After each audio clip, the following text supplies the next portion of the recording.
Ponce de León, a Spanish explorer and conquistador known for leading the first official European expedition to Florida and serving as the first governor of Puerto Rico.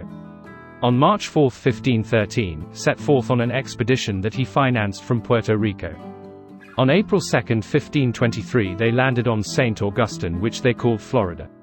For 6 weeks he skirted the coastline southward past Cape Canaveral, Palm Beach, and Biscayne Bay to the Keys and Tortugas.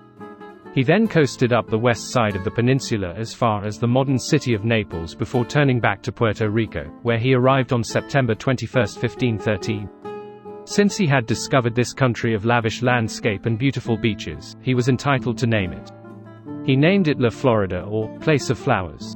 Ponce de León named this area Pascua Florida as he was impressed by the abundance of flowers and general greenery, and the day they had first sighted land was Easter Sunday. They were seeking natural resources, especially gold and silver, but also slaves and land which had the potential for agricultural development and to support colonies. There were also those who wished to spread the Christian religion. Juan Ponce de León and his men continued sailing along the coast of Florida, occasionally docking to explore further inland. During these trips, they encountered a number of native tribes, including the Tequesta and the Calusa. Most of these initial meetings were tense but non-violent, according to a 1601 account of the mission by Spanish historian Antonio de Herrera y Tordesillas. Ponce de León wanted to establish a good first impression. But the explorer soon abandoned his non-violent facade. On June 3, an attempt to trade with the Calusa tribe went awry. According to Herrera, some Calusa tribesmen paddled out in their canoes and began to seize the anchor cables of one of Ponce de León's ships, perhaps in an attempt to prevent the Spaniards from leaving.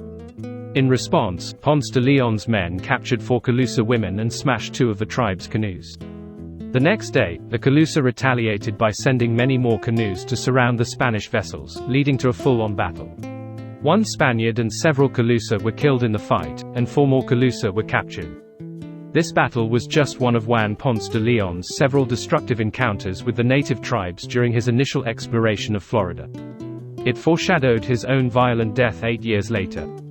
Ponce de León continued down the east coast of Florida and along the Keys until he arrived at an island that had many turtles. He named the island Dry Tortugas because there was no fresh water on the island, and Tortugas means turtle in Spanish. Continuing up the west coast of Florida, Ponce de León entered the Charlotte Harbor area.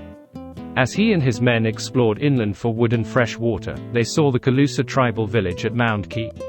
They discovered that the Calusa were an unfriendly tribe. The explorers fled back to their ships and decided to leave the area. They sailed back to Puerto Rico. In 1521, Ponce de León returned to Florida again to build a colony. He landed on the Gulf beaches between Charlotte Harbor and Estero Bay with over 200 settlers, 250 horses, tools, and seeds. The plan was to set up a farming colony. His ships also carried a wide variety of livestock, SND plants, and to be used in the new colony. There were, too, a number of priests and friars on board to convert any locals they encountered. Ponce de León commanded a small fleet of 3 ships, including 2 caravels, Santiago and Maria de la Consolación. Landing on the east coast of Florida, most likely near Charlotte Harbor, his party was attacked by a local tribe who surprised the Europeans with their ferocity. Around 80 Spaniards were killed, and Ponce de León was himself wounded by a poisonous arrow. Ponce de León made good his escape, but he died in Cuba from his wounds at the age of 61. He was buried in Puerto Rico. His tomb is located inside the Cathedral San Juan Bautista in San Juan. He will always be remembered as the brave conquistador who first explored many parts of Florida and searched for the mythical Fountain of Youth. In front of St.Augustine's Plaza de la Constitución and across Avenida Menéndez from the Bridge of Lions stands a bronze statue of Juan Ponce de León. An identical statue and pedestal stands in the Plaza de San Jose in Old San Juan, Puerto Rico, where he was governor before his momentous voyage.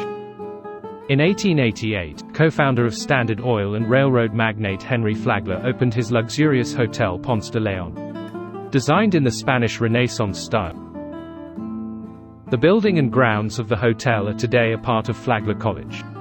Today, the college offers tours of the opulent hotel. In addition to the tours, in 2013 Flagler College is celebrated the 125th anniversary of the opening of the hotel. Ponce de Leon's main claim to fame is the discovery of Florida in 1513, and that he was the first European to establish a colony in what is now known as Puerto Rico, serving as its first governor. He also searched for the legendary Fountain of Youth, which has entered the world's annals of lore and legend.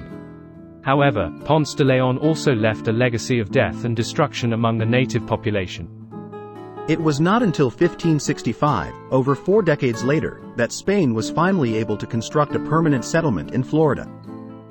But in many ways, Ponce de Leon was a success. He gave Florida its name, and his convoy of explorers were the first to document a landing here.